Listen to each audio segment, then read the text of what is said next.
Dinner for shoes, please. Hi, welcome to Dinner for Shoes. I am pleased to announce my third ever special guest, and this is one that I'm really excited about. I'm probably going to say I'm really excited about all of my special guests, so that will be a repeat line. But as you'll notice, there's no plate and no shoe on the plate, which means we have to go find the shoe that we're looking for. I'm going to be introducing you to Audrey Long. She is the CEO, founder, and mastermind behind her account, XOXO Posh-Up Girl. There are so many fan fashion accounts that exist on Instagram. It's wild. But Audrey's is really special in that she takes things one step further. Instead of just admiring screen style or celebrity style or, a character in a show style and kind of rehashing with her followers like the reasons why she loves that person's style, Audrey goes on to source, starting with Gossip Girl, that was her first show, her baby, source vintage items that were originally shown on the cast of Gossip Girl and sell them to her fans and followers. It's become an incredible business for her, and she's only 17 years old.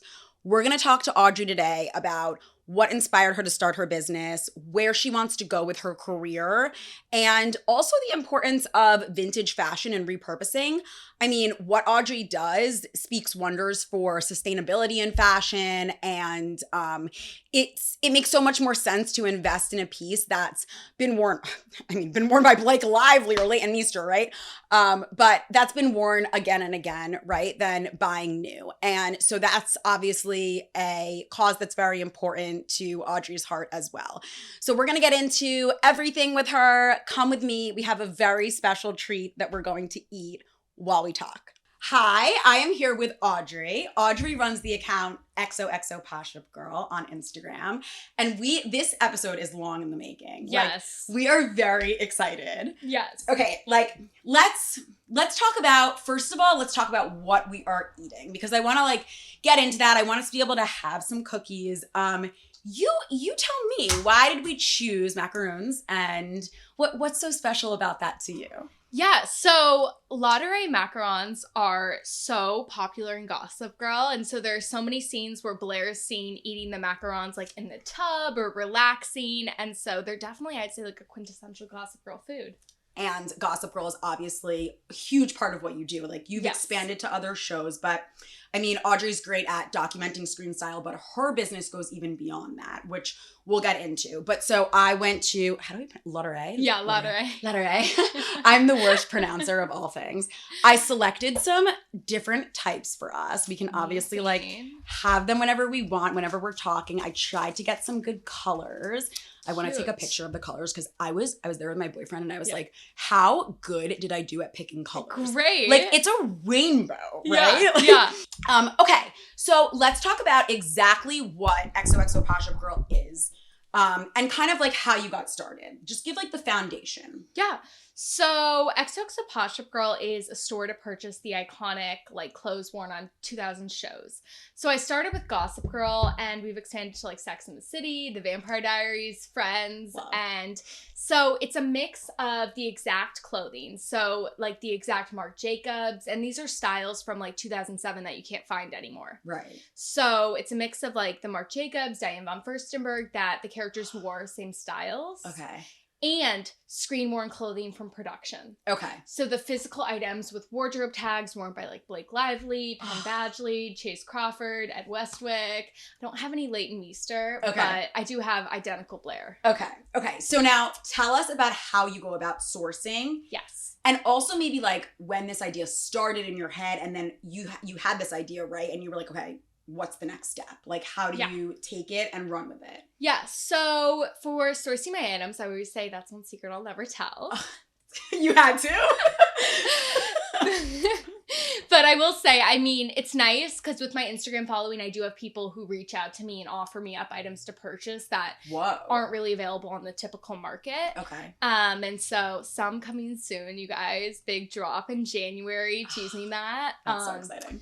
But yeah, so I got started. I watched Gossip Girl when I was 13 for the first time. Okay. I remember it exactly the day before my 13th birthday. Okay. So 12. But I sat down on the couch, watched the first episode. I was instantly hooked with like the glamour of New York City, the fashion, the nightlife, the relationships, instant hook. And so over quarantine, I developed, before quarantine, I had developed a Poshmark site selling designer clothing. Oh, so you started on Poshmark. I started on Poshmark. Okay. And then over quarantine, I was like, well, what if I like find the Gossip Girl clothes and sell them? Because I was already selling designer. So I had a bit of an understanding of like the resale market. Okay. And so, I mean, that's basically how it was born. It's crazy. I've spoken to so many people in our industry who get the best ideas during quarantine. Like that's when they started their business, or it was like they finally had time to think about like how they could make their passions and their hobbies a business. Yeah. Because like it was possible. Like we were seeing that when everything shut down. Yes. We were like, oh, we can do it. That's so cool. Okay, so when did you start to like realize like this is a thing? Like I'm getting followers, I'm getting attention, I'm getting sales. Like how did that all come into play? You know, that's an interesting question. I don't think I've pinpointed like the like I made it moment per se. But I mean, it's developed over like 3 years, I'd say. And I have 66,000 followers to date. But one of my favorite moments, I will tell you, Ryan Reynolds liked my post.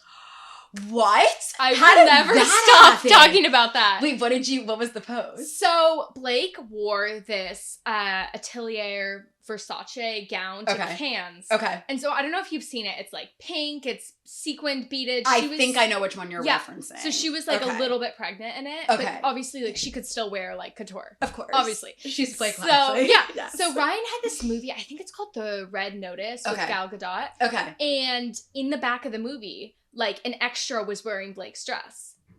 That is so cool. So she kept the dress and then gave it. And so I made a post with like side-by-side comparisons. I think it got like 15,000 likes and Ryan liked it. And sometimes when like a celebrity likes your picture on Instagram, it immediately, for some reason, it's like the algorithm picks up that like the celebrity liked it and it like shows it to that person, like whoever follows that person, all their fans. Yes. So then they find you that way. Yeah. That's so cool. And Blake Lively liked my comment once. Oh, great. So what was that post? Or did you comment on one of hers? No, it was there was a magazine that posted photos of her children. Okay. And so she doesn't like their faces revealed. Right. As a lot of celebrities do not. Yeah. And so she's like really fierce about protecting child privacy, which I think is great. Yeah. Because especially with like famous children, you never know what can get out. Totally. And so I like took a stand and I was like, please like delete this. This is disrespectful. They specifically say don't share their children. Anyways, so she liked my comment. That's so big of you, and I think it's like so good, especially you're kind of representing, now that you have so many followers, you're one of those like fashion fan accounts that we've talked about that like what you do is kind of putting out like the message to all those other fan accounts, like here's how you should behave, like this is the right thing. So I think it's important that you did that and like took a stand. Thank you. Let's talk about though maybe one of like your favorite moments that you had the item, it ended up maybe connecting to one of your favorite moments in Gossip Girl and you were like, oh my God, like, do you have any moments like that? 100%. So there's so many like pinch me moments that I've had when I score some of these outfits. I'd say my top 3 that I've sold are called like the Holy Trinity per se. I like joke about that. I love that. So they're all Marc Jacobs. Like, I think they're all 2007, 2008 runway Marc Jacobs. Best Marc And Jacobs. So Blair wore this mint green Marc Jacobs Mia dress at Victrola when she like stripped on the stage with Chuck. Iconic. Oh my God. Wow, that is like an iconic moment. I know. And I sold it right at the beginning of my store. So I sold it for like way less than I should have. And that makes me so upset. But you know what? We live and we learn. Yes. And then the Thanksgiving episode's also Marc Jacobs from season 1, episode 9. Okay. The Blair Waldorf Must Pie. It's like a gold lace Marc Jacobs baby doll. I've sold that a couple times. Amazing. And then the white scalloped bodycon dress from the White Party. Season 2, episode 1 in the Hamptons. Also Marc Jacobs. And I've sold that actually quite a few times. So when you're selling it, is it a different size every time? Because like it depends what you can get your hands on, right? It depends. And it's unfortunate. Most of the items in my store are like under a size 8. Okay. That's like 2 to 4 usually. And I hate that. I hate that too. But it is, unfortunately, the 2000s designer wasn't as inclusive as nowadays. Of course. And even today it's not inclusive enough. But it's like you're recognizing that and you know what you do, it's just unfortunate unfortunate that you can't really get your hands on those pieces. However, it is cool if like, you know, you see something that's like a great dupe and maybe you reference it and you're like, oh, this still looks just like this one piece. Like that's a good way to be more inclusive. Absolutely. So, okay. So tell me, obviously feel free to share whatever you want. You can share numbers or not. But when it comes to monetizing, how did you do that? I don't even know how to monetize.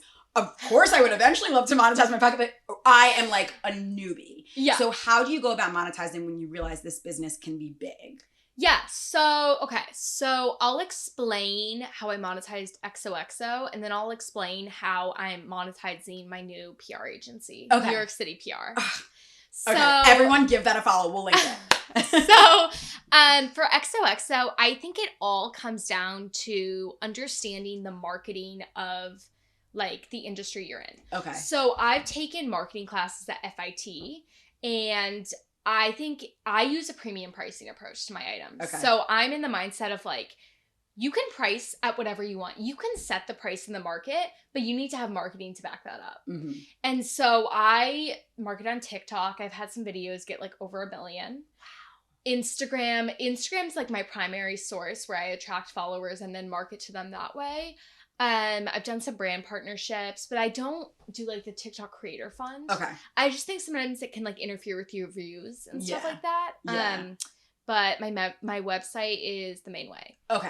And so then I've kind of parlayed this because I think at this point I have a pretty deep understanding of marketing and what it takes to be successful in the online space. Mm-hmm. So I've parlayed this into New York City PR. Okay. And so I'm currently working with a couple clients globally, and we're doing full-time social media management, consultations, part-time management. Hell it's so fun. You're like doing incredible. I mean, you're at a young age. Like I couldn't have even dreamt to like at that point even figure out how I could get there. And like, I just respect that so much. It's Thank you. So cool. I love women who like follow their dreams. Go-getters. Yes. I love that.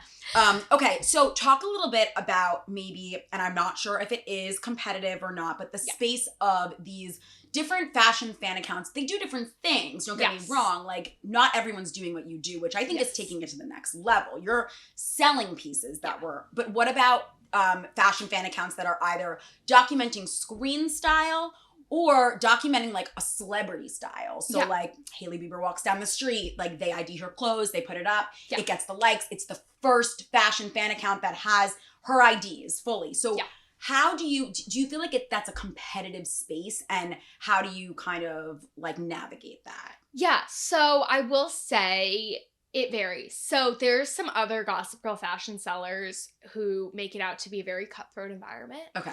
And I'm not going to say too many details on this just because I don't think they deserve to be highlighted. Mm-hmm. Mm-hmm. It's when you're cutthroat in this industry, it's going to catch up to you. Yeah. And so, I mean, facing abuse and mistreatment as a 13-year-old is really like kind of a baptism into the business fire, and it's taught me so many things. But I would say like the other fan accounts, like I love Taylor Swift Styles. Yes. Sarah, who runs it. I love that one too. So good. And she's fast, and she also offers like, I think that's kind of like a unique thing she does, just like you have the unique like, oh, I'm gonna offer the pieces when I get them. Yes. She also does that unique like, here's my analysis of what she's wearing, and it's original. And it's so strong. Yes. She's a great writer. She's a great writer. Yes. Yes. So I appreciate that. Yeah. Mm-hmm. I'm trying to think. There are a couple others off the top of my head. I mean, there's so many great ones like Margot Robbie. There's like a Margot Robbie one. There's Leighton Meester. Like they have them for every celebrity nowadays. And they're just so fun to look at and see the analyses and the brands. Totally. Yeah. Totally. It's a good way to like, if you want to know, oh, what labels does this celebrity wear often? You just like go to one of those fashion fan. No. It's easy enough. Absolutely. Okay. First of all, I'm going to have a cookie. Yes. Also, well, pick what color you want first. I don't want to take the color you want. I know one is salted caramel. That's the salted caramel one. The blue one I've had, it's so good. Okay. We'll have it. Can I have the blue one? Yeah. And you're wearing blue and I'm wearing like red, so I'll take the pink. Perfect. Cheers, this. Cheers. So good, right? That was really good. So sugary and like just amazing. And we got salted caramel coffee, iced coffee. That was Audrey's idea. I love a salted caramel. Like I love everything caramel. This is my order everywhere. Never fails. Do you have like a place that you go to get it in New York when you're in New York? Yeah. Oh my God, Ralph's. I love Ralph's. Really? Yes. That's an interesting one. I feel like I haven't heard like anyone say that. But really? Yeah. Interesting. Yeah. I'm really big on like the New York City influencer culture. Okay. So I like follow all of them religiously. You're going to have to show me. Yes, I got you. And I love, my favorite is Gab NYC. Do you know her? Send me her. Yeah, I will. I love her. I work with her all the time on XOXO and send her stuff to post. And she is like so chic, so fab. Love her. Love that. That's amazing. Yeah. I think that's like one of my favorite things about New York. I think like the food, the coffee, like having your go-to spots and like, I mean, that kind of reflects and like goes back to what you do with the Gossip Girl thing. Like your work takes you to those moments all around New York City where you're like, oh my God, I remember that episode. Like they were here, like they went there. But I think this was such a cute way to like bring Gossip Girl. Now, you know, I told you, you can't hate me, but like I was more of like an OC person. I was the OC. Respect. And Sex and the City. Yeah. Like, so I guess we could talk about that next too. Like, I did watch Gossip Girl. I watched maybe like 3 seasons consistently, and then it was kind of like I've seen a lot of episodes. Yeah. It's not like I've never watched it. Okay. But when did you decide I'm going to take this bigger than Gossip Girl? Yeah. And how did you decide what shows you wanted to start like sourcing pieces from to sell? Yeah. So I'm going to be honest. Shout out to my mom. She's a big inspo. She is super fabulous, glamorous. I call her like, so her name's Jen. And she always got compared to Jennifer Aniston because they look similar. Even now, like similar ages, people say they look similar. And so she has great fashion sense. And she honestly like put me on to like Sex and the City, Friends, like, so and then my friends were all watching like Vampire Diaries, Pretty Little Liars. So I was like, okay, like I'm going to watch. And I don't know. I'm very ambitious and I will like do whatever the hell I want and just like try it out and see if it works. And so it probably came to me one day and I was like, well, I know how to find Gossip Girl stuff, which means I can find out how to find the other stuff. Totally. So I launched my website. Okay. I used to sell on Poshmark, eBay, and then I realized, well, it's brighter from a branding perspective, not have to compete with other people in this space. And you can be the sole proprietor of these items on your own website. Right. So I spent like 6 months creating xxposhmarkgirl.com. Oh my God. But it's great. I mean, I don't have to give a percentage of my earnings to Poshmark. Okay. Customers can buy directly. Right. There's peace of mind, everything. Okay. So now do you offer like free, I guess shipping really, it depends where the person's coming from that's buying the item. Yeah. Okay. So like you kind of do it on a case by case basis and they pay for shipping, but. No. I do free US. Oh. For US. Internationals, I try to give them a discounted rate. Okay. So I'll like cover a little bit. That's great. I mean, for like such a special, it's not just a vintage item, it's a very special, iconic piece that they can then resell. Yes. That's a great deal. Yeah, because like, if it doesn't fit, you can resell it. Yes. Someone will buy it. Or like if you wear it once and then you're like, okay, like this was great. Now I need to make some money. Like, let me see if I could. Yeah. I think this could be great for someone else. Like I've moved on. I've had my experience with it. So I think that that's awesome. Yes. Okay. So have you ever had any fans reach out to you and tell you like, hey, I really appreciate what you're doing, or just like be like, this is life-changing for me? Like any like amazing I made it moments in that sense? Yeah. So I have a lot of people who will like find me through TikTok and they're like, because on TikTok I show it more in like a video format so they can see different angles, all that stuff. And so that's always really, really fun. And some of my favorite moments, there's this one girl right now. So I just started selling clothes from American Horror Story. Okay. So Emma Roberts on American Horror Story as Madison Montgomery. Okay. I was like, I'm sorry, like bit of a fake fan. I just watched it 2 weeks ago. That's and the second I watched it, I'm like, I need to sell her stuff. Yeah. So we got some Hervé Leger, BB, BCBG coming to the store. And this one girl messaged me and she's like, shut up, like you have these? And I'm like, yeah. She's like, I am buying all of them. I am such an Emma Roberts fan. I'm like, okay, like here you, like I'm so happy for you. Oh, and another thing, okay, not directly related, but I've sold a bunch of stuff to this convention company, Epic Cons. Okay. And Nina Dobrev has not been to a Vampire Diaries convention since like 2014. Okay. And so they managed to get Nina Dobrev to come to their convention like 2 weeks ago. And they bought a ton of stuff from my store for Nina Dobrev, Candace King, Sarah Canning to see from the Vampire Diaries. And so a lot of these were screen-worn, used in production. Some of them were like identical pieces. Okay. But like knowing that Nina Dobrev saw my store at her first convention in like 10 years is epic. And, like, that she knows that she was part of something that's so appreciated by so many people still. Yes. Like, that's major. Yes. Let's take a slight shift and talk about your outfit. Because we did kind of coordinate. I was very, if you couldn't tell, I was being Blair in this Zara. I'm wearing a Zara outfit, Zara boots, Amazon headband, Zara dress. But you kind of are more like Serena-esque. Yes. So break down what you're wearing. Yeah. Tell us. And so it's funny. People will tell me like, oh, you look like a Blair. I'm like, no. I am a total Serena on the inside. Not the home wrecking, but just from a fashion perspective. just for reference. Okay. So jacket is Alice and Olivia. Top is Intermix. Jeans are also Intermix, I think. Nice. And my shoes are Saks. I just got them. Love. See it. Love. Sparkly silver. Amazing. Well, and your bag. Oh, a bag. How can we forget Miss Chanel? Chanel from the Real, so discounted. Which we love also because of the mixed metal. Yes. I mean, that, because I am like a gold jewelry person, but there's once in a while that I'll want to wear. Like today I'm wearing a silver hoop. Oh. And I was just thinking like these are the only silver hoops I have. And I was thinking like normally I'm a gold person, but this bag would be so great for like that mix and match situation. Yes. Love that. Okay, do you want to talk a little bit about like revealing your identity on your Instagram and kind of like your whole approach to that? Yeah.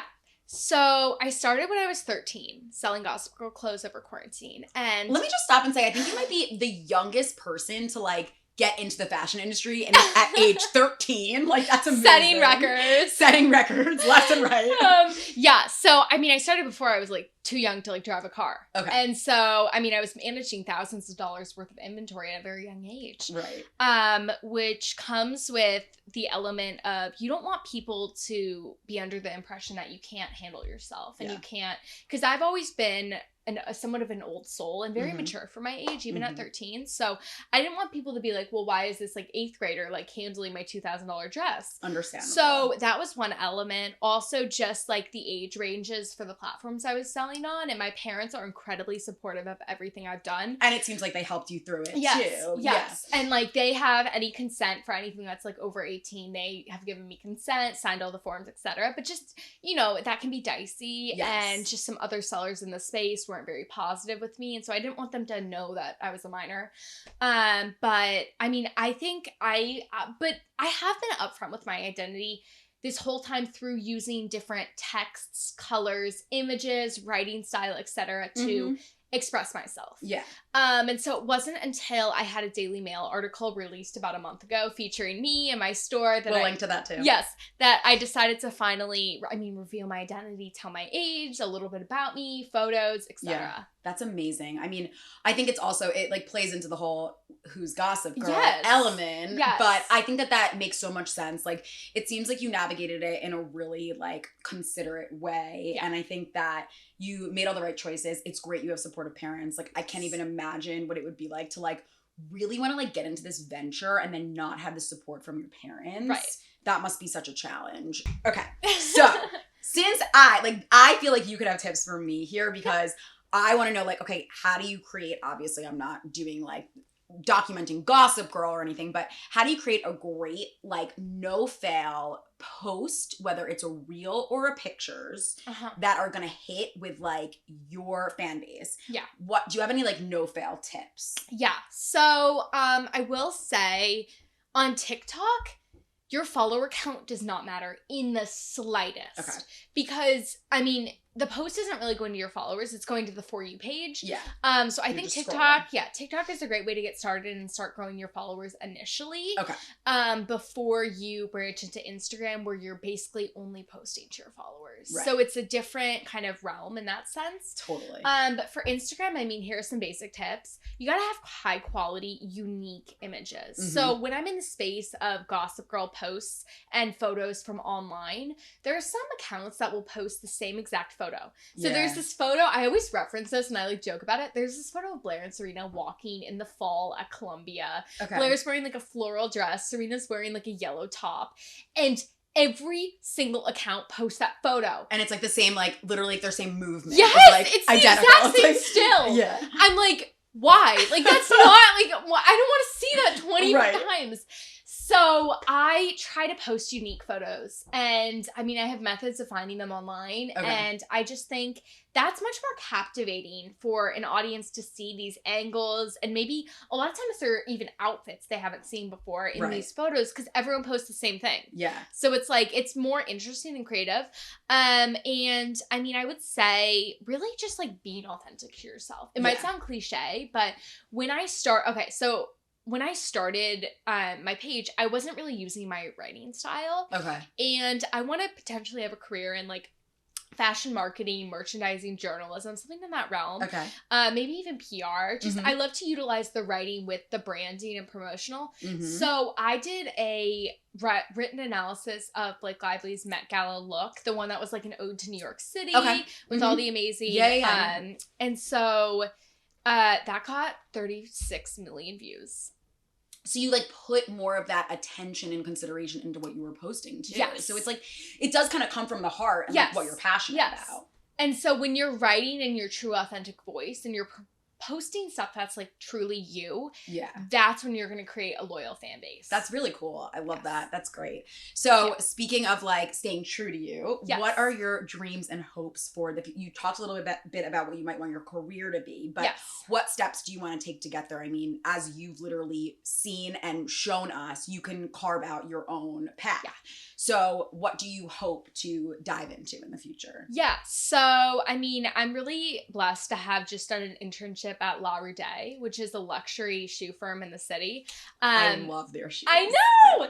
I should have worn them today. I was like, I needed to wear these silver. We love them. We have 12 pairs. So yeah.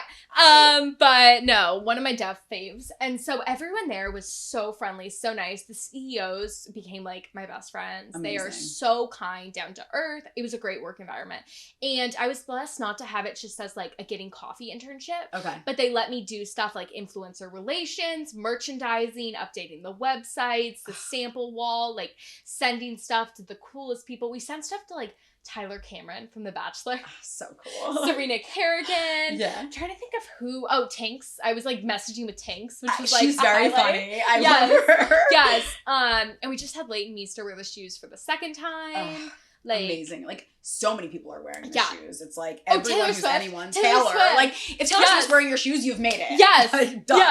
The team was like freaking out. Yeah. And so, I mean, that was amazing. But in the future, I would love to expand on that. Hopefully securing an internship for this summer. And in the future, I would like to work in like marketing, journalism, and then, I mean, definitely live in New York after college, whether I go to college in the city or not. New York is my home. I had someone tell me, you have New York written all over you. You do.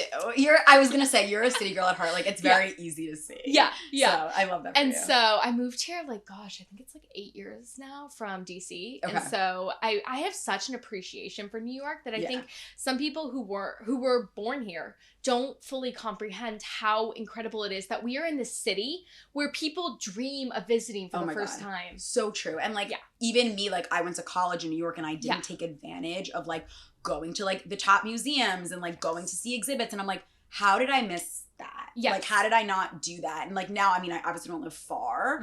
But it's like that regret. It's like, you know, like you take advantage. So I think it's great that you see New York for what it is and you appreciate it. It's so important. So is there anything else that you want to add in about your account or your, you know, career basically with this account and like your baby? Yes, it's my baby. I mean, I think the main thing I want to get across is just how important it is that this idea that consumers can nowadays purchase their favorite clothing that maybe they didn't have the disposable income to buy when they were teens when some of these first shows like launched. And so they can now buy them through my store. And like, that's honestly why I do it. I mean, the money is great. It's paying for my education in a year. But, like the way I get my bucket is like so filled when someone is like super excited over an item. Like, I'm sure. That's a major part of the reason I do it. Cause I'm like, I can play a part in helping this person secure their dream item. And I mean, the opportunities it's opened up for me are endless, and just tapping into like the sustainability of the fashion industry. Like there are so many clothes that are unused, and just, I don't know, playing even a small part in that is always... That's so big. Great. Like the sustainability aspect of it. Yes. And just the idea of vintage in general. Yes. I'm so for that. I Yeah. agree. So do you want to ask me any questions Yes. now? Just like for your followers, if your followers are watching this. no, they're going to love this. Okay. All right. Let's dive in. So, I think it's so interesting how Gossip Girl really played a role in the fashion industry. Because you were probably working in the industry. You're living in New York around the time it came out. Mm-hmm. And so how did people react? And how was that like... Yeah, so it's interesting because I was actually interning, really, because I graduated college, I graduated college in 2014. Okay. But I started interning, like, before that. I was interning for College Fashionista and Cosmo. Oh, Cosmo. I was in the fashion closet, like, pulling samples. This is before I decided, like, I want to be a writer. I want to sit on my butt and write. Yeah. That's what I want to do. Yeah. But this was before that, and I was like, oh, maybe I would like working with the clothes and, like, sending samples out. And, it's like, fun. It's cool, right? Totally. Yeah. So that's kind of, like, around the same time that Gossip Girl was big, and I was like... I like appreciated it for that because it's like we're literally sending this piece out to like any celebrity. Let's say it's Blake Lively, and like she's wearing this, and then like I'm keeping it, like I'm tracking it, and it's coming back. I get to hold it. So like I did think that aspect was cool, but I think I like missed my passion for writing. Like I wanted that to be part of my job, but definitely Gossip Girl played a huge part. Like any headline that I would write once I got to Pop Sugar. So I started Pop Sugar the same year I graduated. Yes. So literally actually the same day I went from graduating college to getting the offer at Pop Sugar to start as an editorial assistant. You were committed. I was committed. Yeah. So Gossip Girl, whenever we would put Gossip Girl in a headline, it would be one of our best performing posts. Everything, like you could literally refer to a look, you still can to this day, as like So Blair. Yes. So it's literally and like headbands. And headbands. Yeah. Like, it's an aesthetic for sure. And like the difference between Serena and Blair, it almost like helps us identify like bohemian, laid back, effortless, chic New York. Yes. Even like the downtown vibe a little. Yeah. To, you know, this more like sophisticated, polished, like we still reference that difference. Yep. And that dichotomy today. And I wanted to bring up, because you asked this question, I wanted to also talk about, I don't know if you know Tyler McCall, but she's an amazing editor. Oh my God, I love her. She's gonna see this because we're friends. She is gonna see this. She's really an awesome person. Yeah. I've met her a few times, but like she knows that I admire her work. I've like even reached out to her for quotes before, her first articles I was writing. She has Waldorf Wendy's, Serena Saturdays. That's what I was gonna say. They're iconic, but everyone in the industry, like if you know her, and if you're in the industry, you do. Like you find her, you see her post, and like I was thinking about the reason why we love them, and I think it's because, okay, of course she's a great writer, and everyone knows that, and they want to hear what she has to say, and why she picked this moment on this Wednesday or whatever, but also just the way that our world has shifted since the pandemic and how it's honestly like a fucked up place, and everyone needs like that place to go to, like their escape. And I think Gossip Girl brings that to us in some way. Like it's not just like the fashion that like Hailey Bieber is wearing on the street. I keep saying Hailey, but like anyone, literally anyone is wearing on the street. It's somewhere where we can go to kind of like have a relationship in this fairy tale world with the characters as well. And like, who doesn't like to get lost in fashion? Like the whimsicality of it all, it's like fun. Yeah. So I think that's how it still plays a part. 100%. And I mean, some of the looks are so whimsical. It's like comical. Yes. But I mean, people eat it up. They eat it up. It's literally it's like these cookies. Yes. Like, it's like beauty. Like you taste the beauty when you're taking a bite. Yeah. It's like that when you watch an episode of Gossip Girl. 100%. But it's just, so I got like a little video from Kelly Rutherford. Oh, cool.